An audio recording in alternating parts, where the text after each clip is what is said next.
Managing your time is super important, regardless of how you do it with pen or paper or an Apple or Google or Microsoft, regardless of the platform, what's important is that you do it. My calendar is very full. It's full of work stuff, it's full of personal stuff. So everything that I do is on my calendar, and it's there to help hold me accountable to make sure the things that I want to get done. Now, it doesn't mean that every moment I'm standing in front of my calendar or looking at my phone. I have everything from my workout to the last thing I do before I go to bed. And so when I'm hanging out with my family, for the most part, I try to put my phone away and be present with my kids. But I have it on my calendar so that I know what I'm supposed to be doing.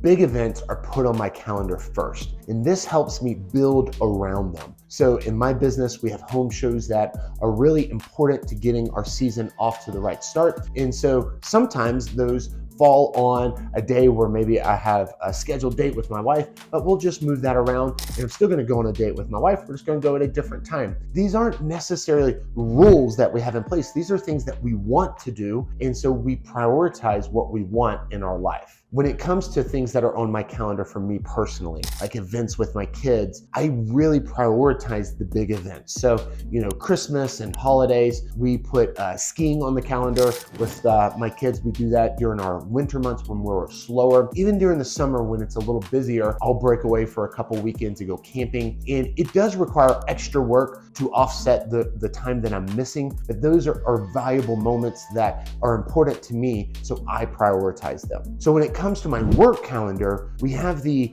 everyday stuff that has to be put on the calendar just for running the business. But ahead of time, I'm really thinking through, for example, how many estimates do I need to do this year to accomplish the goals that I have? And I'm gonna reverse engineer that to get where I wanna be. Now, right now, we're kind of in an experimental phase of our business, and we're really pushing the envelope, and we won't always be there, but there's a time and season for everything. And right now, we're in a season where we're really pushing a lot, and that means that I have a little less time for personal things, but we have really ambitious goals that we're shooting for in the business. Each individual has to determine what they are willing to sacrifice to accomplish the goals and visions that they have. I'm turning 40 this year. In some ways, I'm still pretty young, but possibly I'm halfway through my life, so I have to get to work.